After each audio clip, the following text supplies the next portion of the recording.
What is up, everybody? Steve here. I hope you're doing well. If you've been following this channel for a bit, you know that I went through some times back in the last real estate crash, and ever since then, ever since my learning experience then, I've always tried to figure out ways to reduce my personal overhead and then also capitalize in terms of housing. So today I want to talk about if you guys currently own a home, or maybe you're thinking about buying a home or buying a home in the future when prices start to settle out and maybe even come down in price. I want to talk about ways that you guys could house hack and basically generate revenue. This way it offsets a portion or maybe even all of your expenses associated with the home that you live in. Housing by far is the largest expense for Americans, and this is so key because I've seen, as a real estate broker, being in the business since 2003, being a broker since 2006, and an owner of a real estate firm, I see a lot of people that get into situations, they buy houses because they're in love with the house. They think it's going to be their forever home, and they're very emotionally invested, talking about, growing up, or the kids growing up in the house. And it, unfortunately, I think a lot of people buy homes out of good intent, but a lot of times I see it backfires on people because they become house poor. There's a lot of stress that builds up because of the expenses associated with the house. So how much should a house cost relative to income? Now, me personally, I think that we should all strive to make our housing expense zero. That's right. And I'm going to talk about some tips today on how you guys can get there. Right now, there's a rule out there that states that 28%, you should spend 28% or less of your monthly gross income on your mortgage payment. And now that's going to include your principal, interest, taxes, and insurance. Now, they say of your gross income. I like to look at things on net, what's take-home pay, what's in my pocket, and then go from there because, based on gross income, you have, income taxes being taken out of it. So I always like to look at net. And right now, today, it's on average around 34%. So people's gross income, 34% of their gross income is going to where they live. So let's jump over here to Zillow real quick so I can show you guys some different search techniques, and you guys can have fun with it. There's no pressure. Just look around on Zillow, and I'm going to show you guys some tips and tricks on how you guys can search for specific properties. Now, what we're going to be looking for are properties that we can actually lease out a portion of the property. Maybe that's in the form of a guest house, a mother-in-law suite, an attached efficiency. Maybe it's a loft above a garage. Maybe it's a converted basement with its own entrance. We're going to go ahead and search for these type of properties. So if we come over to Zillow, you guys have a fresh start here, and you just simply go down to more right here. If we scroll down, we're going to take a look right here, and it says keywords. And in the keywords, I've got a handful for you guys if you guys want to jot these down or replay this video. But basically, some of the keywords you guys can use, I would do in-law, not necessarily mother-in-law or in-law suite. Just do in-law. Also, another one is guest house. Another one is conversion, as in like you converted a part of the garage, you converted a basement. And another one that I like to use is efficiency. So efficiency is basically, just a small space. A lot of times these are equipped with a full bathroom and maybe like a little kitchenette. So let's go ahead and we're going to go to the keywords, and first thing we're going to type in, let's just do guest house. And I hit apply, and then you can see, now this requires some work on your part. You're going to have to really go through and dissect these.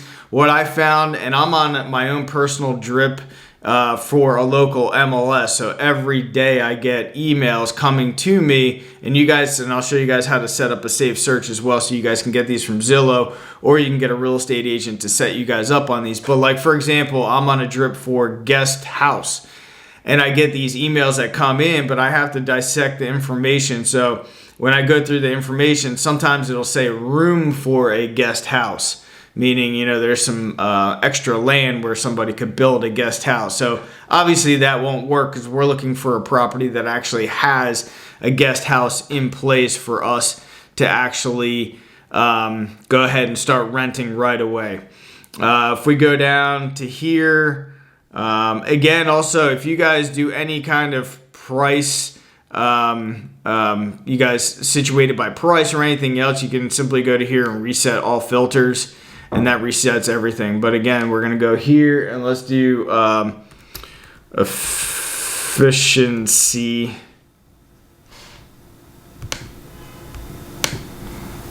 Let's do efficiency, hit apply. And then we can go, I don't know what this is, but we can come in here. So $428,000 property, Everglades City. And then we can see 403 home located in the beautiful Everglades City. AC. Large storage space, carport, and can be used as one big house or as an efficiency, or a house with an efficiency. So this might have an efficiency attached to it already. It appears like it does. Maybe this downstairs is built out, but this house is on the water. And again, this might be out of your price range, and I don't know what these things would rent out for. But let's go ahead, and again, you go right here to keywords. We're going to reset all filters. Another filter that you guys could look at, you just go to home type, get rid of houses, townhomes, co-ops, lots, apartments, manufacturer. And we're going to leave multifamily, hit apply. Multifamily is going to include apartment complex, it's going to include duplexes, triplexes, etc. So we can come and we can start seeing all these different properties available for sale. Obviously, we can put a price as well. So if we want to do up to $300,000, hit apply. And yeah, Florida's pretty expensive still at this point in time. But we can come through. This is up in Englewood, and it's just a simple duplex, asking $295,000. Price decreased about $5,000, and it looks like it's a 2-bed, probably a 2-1 on each side. Investment opportunity, duplex. Both units have on-site washer dryer hookups, situated on a freshwater canal. So look at that. You can even fish out your backyard here. Again, those keywords: in-law, guest house, conversion, efficiency, and then other searches, like I said, are multifamily. It could be duplex, could be triplex. And obviously, the more units you have, the better off that you guys are. So if you have a triplex, you live in one unit, and then you have 2 other rentable units. And I know several people right now that currently own properties with guest houses, or they live in duplexes, and a handful of them have 0 expenses, meaning the tenants cover everything. They're PITI, that's your principal, interest, taxes, and insurance. Now, something very important when you guys are figuring this out is you need to know your numbers. So it's real simple. You can sit down with a real estate agent or a lender, if you guys are taking on debt, and sit down and run these numbers and just get good at it. It's pretty simple. Your principal, your interest, your taxes, your insurance. And then if you guys want to actually get very specific, you guys can include what's going to be included as well. You got electric. A lot of times your tenants are going to pay for that. But if it's not separately metered, then you're probably going to be responsible for that. So you guys have to calculate that in the rent as well.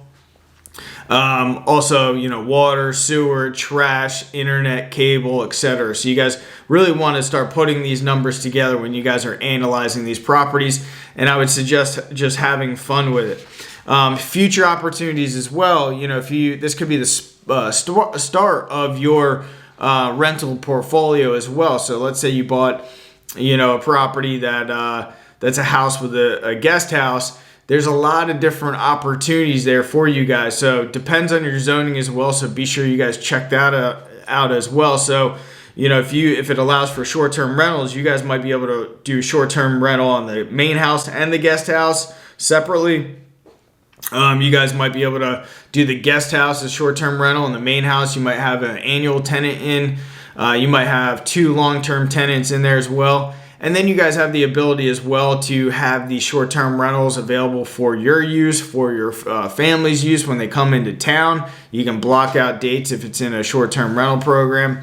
And then obviously you guys might have an opportunity where it truly is an in-law suite if you guys are taking care of a parent or, some sort of guardian that's helping out. But when you have multiple units, there's so much more opportunity that you guys can go ahead and create. Also, if you guys currently you're in a property right now and you have a single family home that you own, is there a way that you guys can convert part of the property where you could build a small efficiency that's attached to a room or with a bathroom as well, and maybe you guys are able to create some sort of side entrance so they have their own privacy and you can kind of block it off? Or if you have a single family home and you can't do that, or you're renting the property, do you have an extra bedroom that you guys can rent out for $500, $600, $700 a month to offset your current expenses? If you guys have interest in doing something like this, obviously you can get on Zillow. Again, you can get a real estate agent that you trust, that you can actually go and tell them what you're exactly trying to do. I would go sit down with different real estate agents and say, hey, I'm looking to buy, but I have a specific criteria. Here it is. And also you can sit down with your real estate agent and a lender and say, look, here's kind of the price point I'm thinking, just using a mortgage calculator. Here's kind of what it's going to be. It's going to be about $2,500 a month. And I want to be able to rent said property out for $1,500 a month, and I want to be in this thing for under $1,000 or under $500 a month, whatever that is, whatever that number is that makes you comfortable with that acquisition. And you guys can sit down and have that lender and that real estate agent go to work for you on your behalf. They pull up properties. The real estate agent gets an idea of what the rent rates for that efficiency or the mother-in-law suite or whatever the case is, both in the capacity of a short-term rental as well as long-term rental, if zoning allows for it as well. And then they can start running numbers and put these properties in front of you to actually go look at, and then it's on you to actually do your due diligence to make sure all these numbers jive, all the numbers add up, and get you into a financially better position. So look, guys, the main thing is making sure your personal expenses are as low as possible, because what happens there, you have less stress in your life, in your family's lives as well, and you have extra money left over if you guys are smart with it to take those funds and to reinvest into other investments like income producing real estate. And this is a way that you guys could start off pretty simple in terms of becoming a landlord as well. One of the first properties I bought, actually it was the first property I bought. It was in the Fort Myers area. And I basically, it was a single family house, 3-bed, 2-bath, 2-car garage. I lived in one of the units and I rented the other 2 out. And they covered my mortgage, they covered everything, and I was living rent free. So right from the beginning, it was a good learning experience for me on becoming a landlord, even though they were friends of mine, becoming a landlord. And, every single month they basically paid my mortgage. And again, I was living rent free. And you guys can do that as well if you guys are smart on the acquisition. One caveat I would say too is just be careful if you guys are looking at a property and you're going to build a guest house, or you're going to build out an efficiency. I would take those calculations into consideration as well, because you want to figure out your break even on that. You want to figure out your payback period. So if it costs you $15,000 to build out, does it still make sense on the income that you're receiving from this property? How long you're going to hold this property? How long you're going to be in this property, living in one part of it, renting the other part out? So I would say just be very cautious if there's going to be some construction expense there as well, because it can get very expensive, especially if you guys have to, build a completely different structure on your property. It can get expensive, but there's other ways there too. If zoning allows for it, you guys can do storage container homes and get creative that way. Anyway, I hope this helped you guys out, and if it did, I appreciate a thumbs up, and I'll see you guys on the next video. Thanks for being here.